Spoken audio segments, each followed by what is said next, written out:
Protesters clashing with police in Bahrain this week. The latest tremor of unrest to shake the Middle East and North Africa. At its heart, dissatisfaction over unemployment, poverty and corruption. The most recent casualty was Egypt's Hosni Mubarak. Seen here prior to stepping down, he was accused by opponents for years of siphoning state funds, something he's always denied.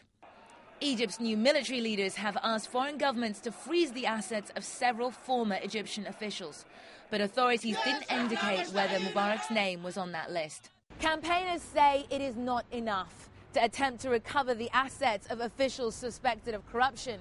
Governments should be doing more to stem what they're calling the flood of illicit capital coming into financial centres in the European Union and the US.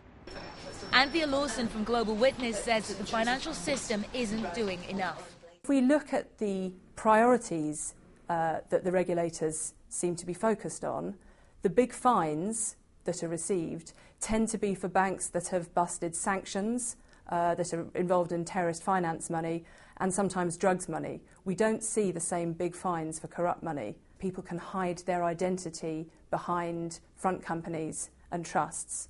If they do this in a variety of different jurisdictions, they can separate themselves sufficiently from their funds that they can retain overall control whilst making it very hard to identify who they really are.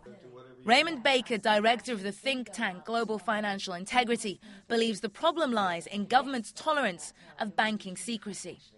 We like the money. We like the money that comes to us. We in the West have, in fact, created and expanded the system that facilitates the flow of this illicit money. Tax havens, for example, have grown from just a handful in the 1950s to more than 60 around the world. But some countries maintain they're doing their part to cut the flow of illicit funds, including Switzerland. The Swiss say they've returned nearly $2 billion of dictators' assets to their home countries. And in a preemptive move, they announced that they have moved to freeze any assets that might belong to former President Hosni Mubarak or his family. Meanwhile, Britain's Foreign Secretary told Parliament they would cooperate with Egypt's request to freeze the assets of former government officials, as they did in the case of Tunisia, although he did not specifically mention Mubarak.